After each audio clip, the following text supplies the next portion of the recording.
स्वार्थासाठी इमान गहाण टाकणं शोभनीय नाही असं म्हटलंय महेंद्र दळवींनी। राजकीय प्रगल्भता हवी, महेंद्र दळवींचा गोगावलेंवर निशाणा आहे। तर राजकारणामध्ये सगळंच मनासारखं होत नाही असं भरत गोगावलेंनी म्हटलेलं आहे। वस्तुस्थिती स्वीकारून पुढे चालणं गरजेचं असल्याचा टोला गोगावलेंनी लगावलाय। काही सुपुत्र वेगळ्या पद्धतीने बोलतात। खरं म्हणजे राजकीय प्रगल्भता पाहिजे। स्वार्थ तर सगळ्यांना असतो, पण स्वार्थापोटी आपलं इमान घाण टाकणं हे काय शोभनीय नक्की नाही आहे। अजूनही प्रगल्भता येणं ही काळाची गरज आहे। राजकारणामध्ये आता थोडेफार इकडं तिकडं हे होतच। सगळे तुमच्या मनासारखं माझ्या मनासारखं होईल अशातला मग आम्हाला पण वाटलं होतं की आमच्या मुलग्याला मिळावं, पण आता नाही। जेव्हा वस्तुस्थिती समोर डोळ्यासमोर दिसते तर ती बघून आपण चालणं गरजेचं आहे राजकारणामध्ये।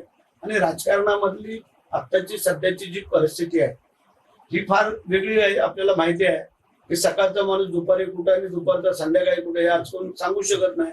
त्याच्यामुळे आजची जी काही लोकांनी आपल्यावरती विश्वास टाकून हे केलेलं आहे ते आपल्याला करून चालणं गरजेचं आहे असं मला वाटतं।